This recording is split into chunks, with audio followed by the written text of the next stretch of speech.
Welcome to WizeUp. I'm Paul Arthur. Today we want to tackle the tragic mass school shooting at Tumbler Ridge, BC.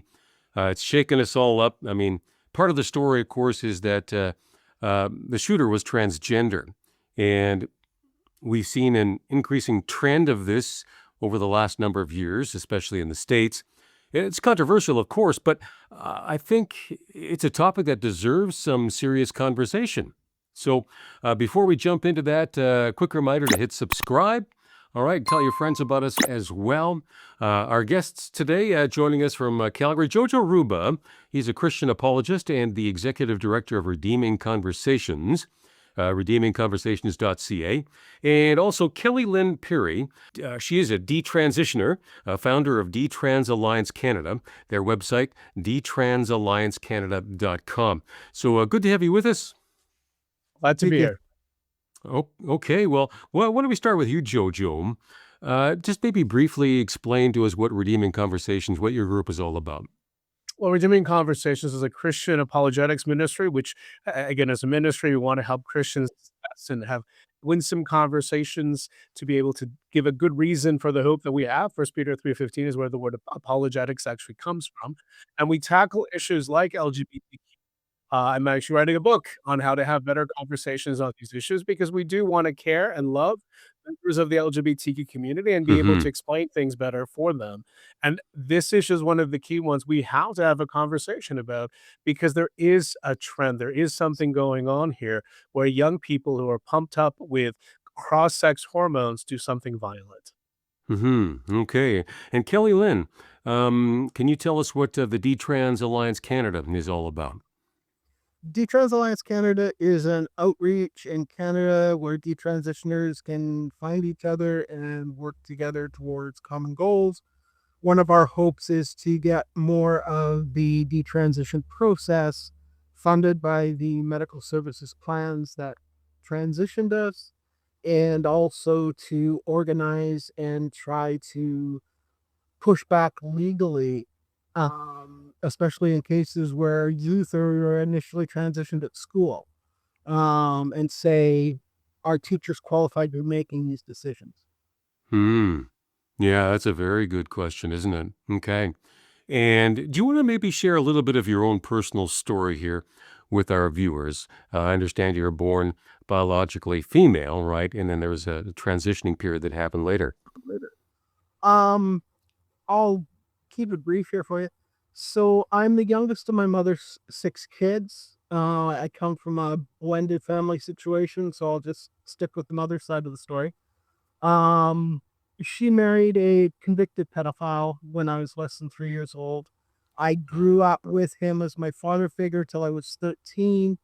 He tried to kill me, and through that process, the police arriving, he ended up going to jail for sexually interfering with a minor in his care. But I grew up in that environment of sexual exploitation, drugs, alcohol abuse, and I developed this idea that if I'd been born a boy, I would have been safe. And that was something that just stuck in the back of my mind. And when I finally got sober for the last time in 2002, that idea just stuck in my head. And living and working in Vancouver, I met people who had transitioned. And they were like, the only people who have these feelings are trans people. And it seemed like a promise of a fix that what I felt, all of my discomfort, my suicidal ideations, my social anxieties, like this would fix all of these things. And through the process, it's always the next step. You know, starting testosterone, I felt good for a little while. And then it's like, oh, okay, well, after the surgery, and then after the surgery, and then after the surgery. And I got to the end of all of those surgery processes. And I was at a gay pride parade in Vancouver. And I have all these attractive young men approaching me sexually. And I realized that I hadn't disappeared from the sexual gaze of men. I was just now visible to a different type of man, and that all of the things I had done to my body hadn't fixed the way I felt inside. I still struggled with anxiety. I still struggled with depressive ideation. Um, and I went long haul trucking for 10 years. And that was where I slowly started turning to God to help me deal with my anger, help me deal with my fear. And through a really long, slow process, I came back to him. And as I began to associate more with Christians, I felt the need to tell people like I was born a girl. Um, and my pastor, when I told him that, is like, well, I don't know about this transition stuff, but I know about Jesus. And how is your relationship with him? So we met for a year, and during that year, he would listen to whatever I was doing as far as speaking out about Soji, and then he'd be like, "Okay, but have you ever read the Bible, or have you been reading the Bible?" So he's always putting me back to and asking me about my relationship Hmm. with God. Yeah. And through that process, um, my heart attitude changed, and one day God just asked me,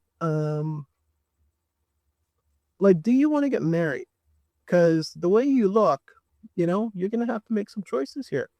And that was the day that I shaved. And I didn't think I would ever look like a woman again. I didn't think people would ever see me as female again. But I felt the Lord asking me to take a step of faith Hmm. and just to trust him and step forward on that. Um, and then he just kept sending really stable Christians into my life who consistently focused on how is my relationship with God. Um, and in response to that relationship, I changed. I was talking to my mentor one day. It was about 6 months after I detransitioned, and I sent her a text and I said, "I'm not going to feel like a woman. It's that I am a woman and now I'm walking in God's truth." Because she detransitioned several decades ago, and she's like, "Yeah, that's exactly it. It's not a feeling, it's a truth of who we are. It's stepping Yeah. back into God's truth and walking in who He created me to be." Wow. Okay. So in hindsight, looking back through this a lengthy journey here, was this the right decision to go back to your biological self? Oh yeah. Um, Okay. bec- I call it now the trans delusion. Hmm. And walking in that delusion, I knew I was a woman. And even though like I had a beard and people, I knew I was telling a lie. And there's that constant tension that somebody's going to find out one day. Somebody's going to find out one Hmm. day. Going to find out one day. And I mean, Okay. there's forbidden knowledge that they don't talk about. But one of the forbidden knowledge is, the statisticians talk about this. Women on testosterone become more and more likely to complete suicide the longer they've been on the testosterone because we're not processing our emotions the way women do. Oh, Testosterone is a wow. block to that intense emotional processing that women are constantly going through. Okay. That's really So interesting. we pay a cost for that. Yeah. Okay. I mean, let's come back to that because we want to talk more about the whole suicide ideation issue. It's a big part of this conversation here. Now, the Tumbler Ridge school shootings, I mean, we're all devastated and saddened by that. I can't imagine what parents are going through, the whole community, in fact. But let me say clearly, not all trans people are violent. I think but there certainly has been a trend. So both of those are realities. Brings the international focus and attention onto the whole transgenderism issue. I mean, some people say this is something that's neutral, neither this way nor that way. Um, but especially in younger people, it sure does seem to be an issue, and that this issue has potentially serious, I think, mental and physiological health consequences. You referred to it as being a delusion. Well, my understanding is for decades and decades, psychologists, doctors have always treated this as a mental health issue, gender dysphoria. It's confusion about your own identity, right? Your own gender. And I believe many, perhaps a majority of psychologists still believe that, because that's where the evidence seems to point from the studies I've read. So, but of course, our whole climate has changed.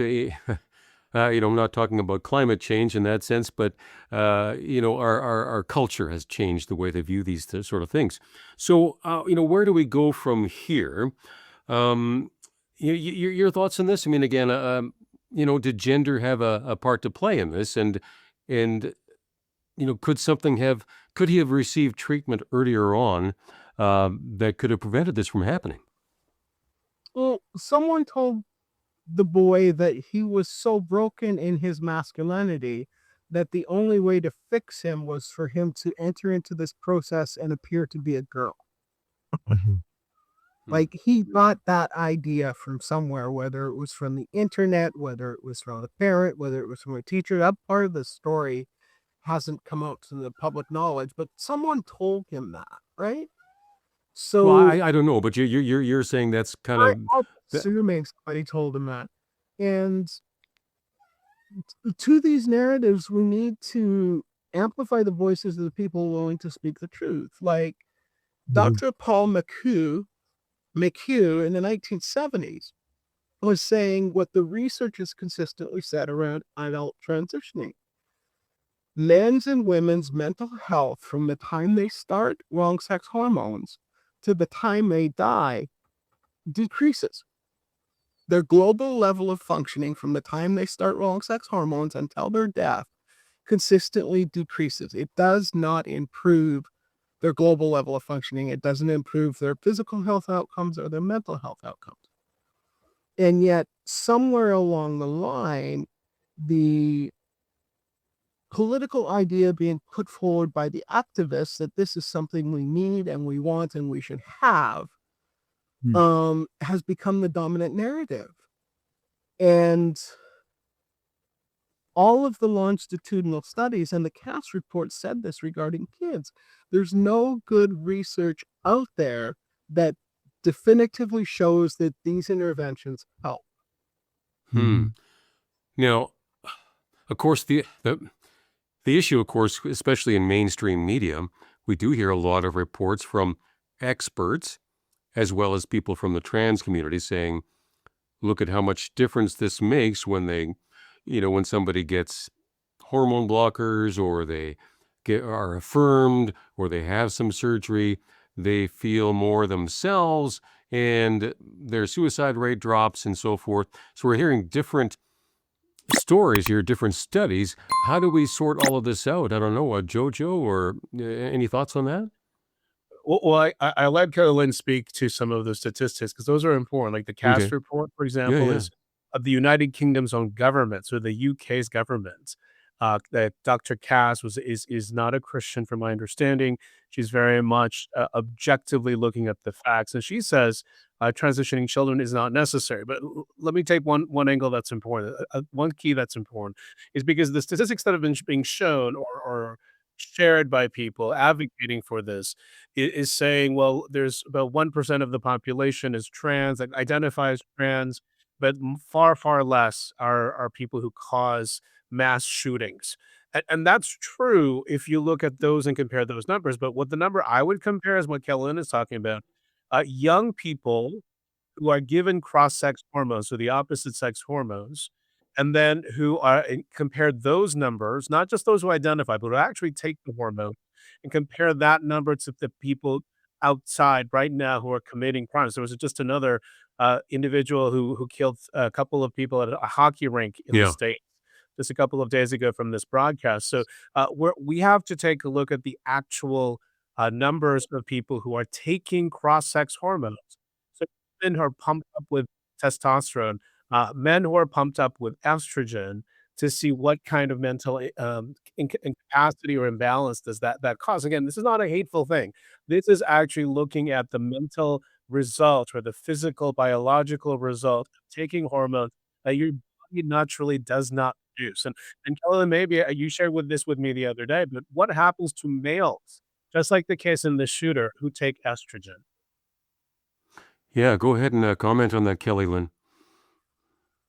They are put far closer to their emotions than, like, from birth. Our DNA drives the hormonal bath that we develop under. So our neurological system develops expecting to have a specific hormonal bath in adulthood. Now, whether that person is XY or XX or some sort of a difference in sexual development, their cells develop under this expectation. So when you take a XY individual, his body is expecting now to be influenced by testosterone during puberty, and testosterone amplifies aggression and it amplifies sexuality, and boys learn how to regulate that. Estrogen is an intense emotional experience that changes girls into women so that we can emotionally bond intimately with other women and with infants for the survival and the betterment of the children and the community. That makes sense. You have a boy who is already struggling emotionally, and then you give him a chemical that is going to destabilize his emotional experience.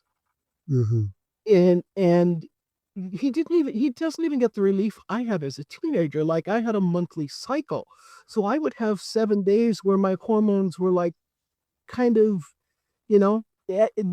I had a week where I wanted to kill the world and a week where I loved everyone, and the 2 weeks in between that.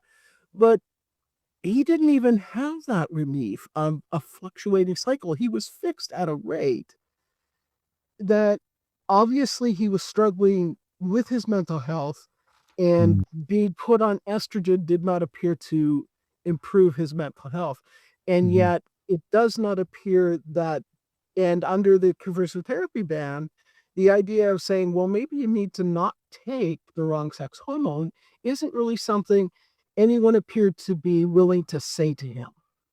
Yeah. Well, you bring up a very good point, and that is you go ahead and jump in on Jojo on the whole anti-convert.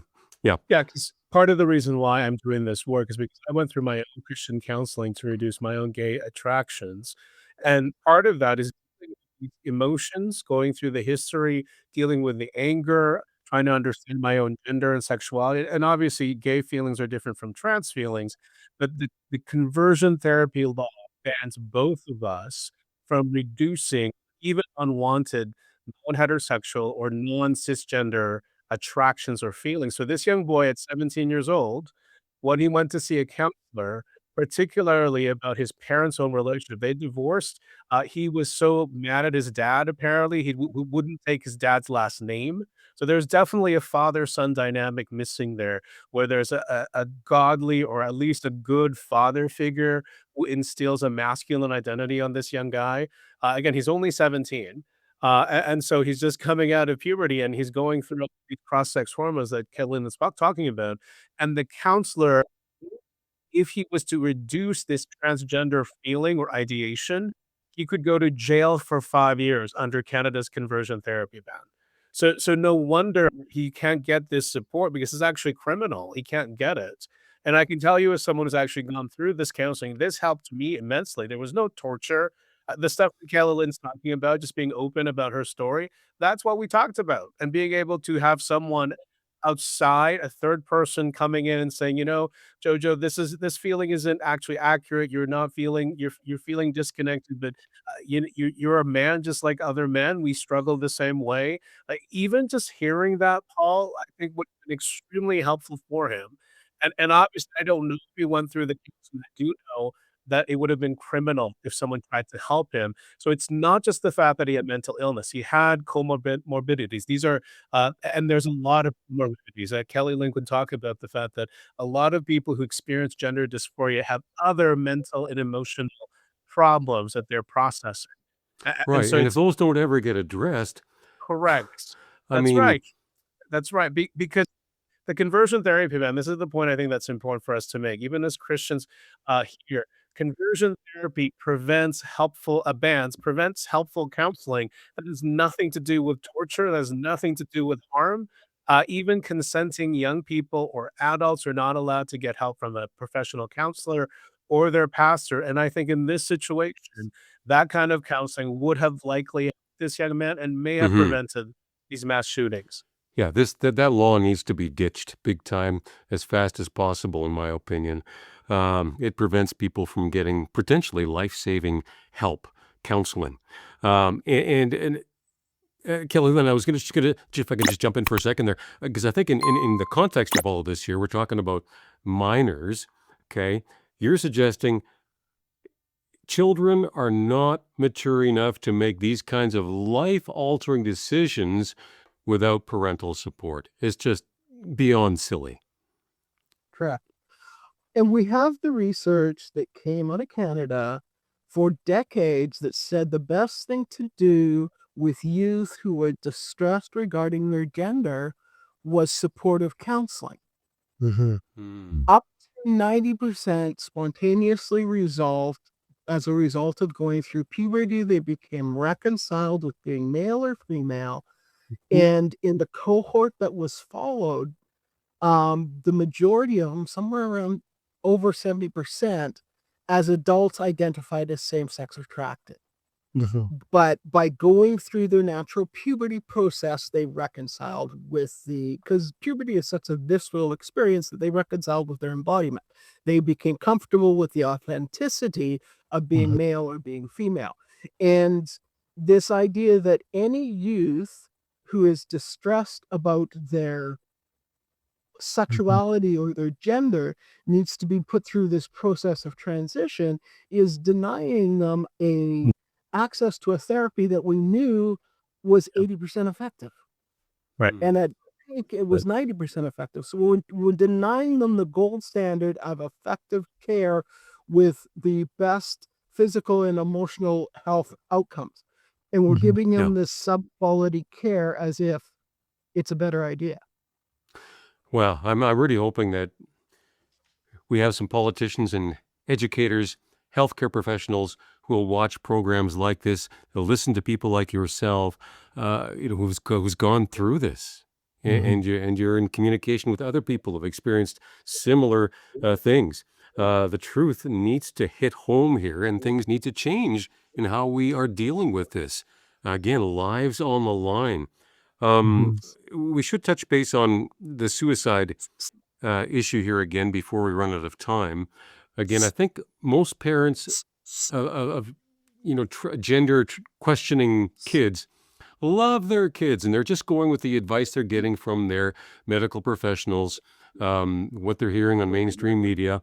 And so they're just going to the flow and hoping it works, right? Because they care about their kids. But they're getting, I think, fed some, false information here. And when it comes to the suicide issue, I think what parents are too often being told is that, well, here's the issue. If you don't let your kid, do what they think they is best at how they feel, they need to transition. You need to affirm that. Otherwise, you're going to have a dead kid. Well, that puts a lot of pressure on parents. Your thoughts on how that should be handled? I think the most tragic story I've ever heard is a teenager who the first time she heard that, she was sitting in the doctor's office with her parent, and the doctor said, if your daughter doesn't transition to be a boy, she'll kill herself. And the kid is like, Mom, I want to transition. Because she didn't want to kill herself. She wasn't suicidal. She didn't go there because she was suicidal. But here's the doctor telling her, you're going to be suicidal if you don't do this. Hmm. So you want to talk about the weaponization of suicidal ideation. And the research is showing that for a lot of kids, the suicidal ideation starts after the lutron or after the wrong sex hormone. And yet it's never, okay, let's stop this and see if the suicidal ideation goes away. Then there is this whole ideology that you're now experiencing minority stress. And there's Mm-hmm. no good differential between the earliest stages of regret and internalized transphobia. And yet, when you say, I don't think I want to do this, they're told you're struggling with internalized transphobia. And Wow, a lot of youth have been pressured to continue in the process. it's a vicious circle. Yeah, I'm looking at the clock here and running out of time. Yeah, If I this could could just add, certainly. oh, Yeah, it's like go ahead. one of the things, because I work with youth a lot and youth pastors and parents, and one of the key things that I point out is that as a parent, one of the most loving things you can say is no. Right? Just Hmm. because a child it doesn't get her Yeah. way does not mean you're doing anything wrong. And in fact, if a child attempts or says that she's going to commit suicide because she doesn't get her way about anything, that means that it's a bigger mental and relational issues than just the gender issues.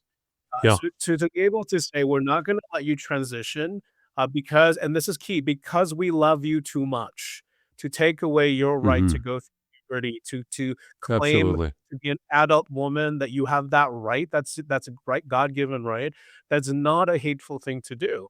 And if the child still is attempting or claiming she's gonna attempt suicide, there's other mental health issues there that you should deal with as a parent, even before dealing with gender issues, before you even tackle that, because there's something unhealthy with the mindset that says, if I don't get my way, I'm going to do harm. That's what's dangerous. I've got to go because of the ticking clock here. I'm just really thankful for hearing what you both had to say. I want to steer people to your both of your websites here, Jojo with redeemingconversations.ca. And Kellie, Lynn, Pirie, thank you for having the courage to share your story. DTransAllianceCanada.com. It's so important that people get this information out there. Thank you for watching. Again, hit subscribe, tell your friends, WizeUp.ca.